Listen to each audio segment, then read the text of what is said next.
အားလုံးပဲမင်္ဂလာပါဝိုင်းလေးဒီနေ့ပြည်သက်တွေကိုဝတ်သားအာလူချိုချက်ရဲ့ချင်မောင်ဟင်းကျူလေးရဲ့ချက်ပြချင်ပါတယ်ဝိုင်းနဲ့တူလိုက်ကြည့်ပေးပါဦးနော်အရင်ဆုံးအာလူကိုလေးစိတ်ခွဲပါမယ်အာလူတုံးသေးလေးတွေတုံးပါမယ်ပြီးရင်တော့ဂျင်းကိုပပလေးလီးပြီးတော့တောက်ဆင်းပါမယ်ဒီနေ့ချက်မဲ့ဝတ်သားဟင်းလေးကလွယ်ကူရွှင်ပြီးတော့ဝိုင်းလေးအများအားချက်စားဖြစ်တဲ့ဟင်းလေးဖြစ်ပါတယ်ဝိုင်းလေးအရင်နဲ့ကြိုက်တဲ့ဟင်းတစ်ခွက်ပဲဖြစ်ပါတယ်အဲ့တော့ဂျင်းလေးတွေတောက်ဆင်းပြီဆိုလို့ရှိရင်ကျက်သွန်နီကိုလည်းလေးစိတ်ခွဲပါမယ်။ဝိုင်လီကကျက်သွန်နီအများကြီးထည့်တာမကြိုက်ဘူးဆိုတော့ကျက်သွန်နီကိုတစ်ချမ်းပဲသုံးပါမယ်။တစ်ချမ်းကိုတော့ချက်မောင်ကြီးချက်ဖို့အတွက်ကိုချန်ထားမှဖြစ်ပါတယ်။ကဲဝတ်သားချိုရင်ချက်ဖို့အတွက် ready ဖြစ်ပါပြီ။ဒါကတော့ပါဝင်ပစ္စည်းလေးတွေပဲဖြစ်ပါတယ်။ဆိုတော့ဝတ်သားနှပ်ဖို့အတွက်အရင်ဆုံးချင်းစားတကြားရတာမဟုတ်ကြာညှိုးထည့်ပါမယ်ပဲငံ့ပြားရဲ့အနောက်ပေါ့နော်အဲ့ဒါတွေအားလုံးကိုရောသမပြီးတော့နေပြီးတော့နှက်ထားလိုက်ပါမယ်အရသာတွေအားလုံးနှက်သွားပြီဆိုလို့ရှိရင်တော့ဝိုင်းလေးတို့စချက်လို့ရပါပြီအရင်ဆုံးဒဲကိုပူအောင်ထားပြီးတော့မှစီထည့်ပါမယ်စီပူလာပြီဆိုလို့ရှိရင်ဝတ်သားကိုအရင်ထည့်ပြီးတော့မှလှိမ့်ပါမယ်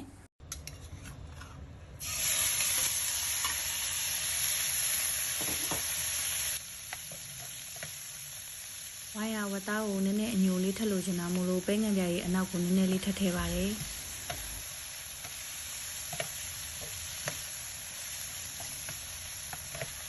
ရှင်းနဲ့ဝတ်သားနဲ့ပေါ့နော်အယောင်လေးတွေစပြီးတော့ဝတ်သားလေးတွေကြက်လာပြီးရောလာပြီးဆိုလို့ရှိရင်ရေလေးနည်းနည်းထည့်ပြီးတော့မှအဖုံးအုပ်ပြီးတော့မှခဏနှက်ထားလိုက်ပါမယ်ပြီးရင်တော့အဖုံးလေးဖွင့်ပြီးတော့မှဝတ်သားအချိန်လေးကြည့်ပါတယ်ဝတ်သားလေးနည်းနည်းနူးလာပြီဆိုလို့ရှိရင်တော့အာလူထည့်ရတော့မှာပဲဖြစ်ပါတယ်ဒီအနေထားလေးနဲ့ဝမ်လီကအာလူလေးကိုထည့်ပြီးတော့မှရောလိုက်ပါတယ်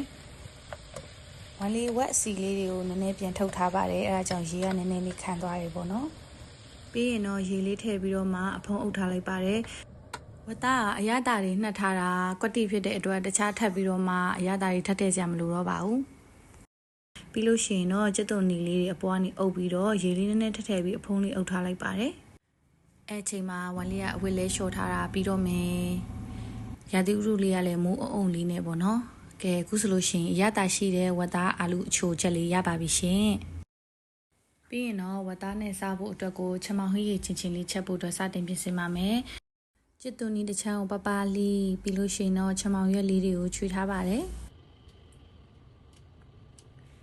ပြီးရင်တော့ရေနွေးတည်ပါမယ်ပြီးလို့ရှိရင်စပလင်လေးထည့်ပါတယ်အနံလေးမွမွေးလေးဖြစ်နေအောင်ပေါ့နော်ပြီးရင်တော့ကျက်သွန်နီလေးထည့်ပြုတ်ပြီးတော့ချမောင်ရွက်ထည့်ပါတယ်ချမောင်ရွက်ညူလာတဲ့အထိတည်ထားမှဖြစ်ပါတယ်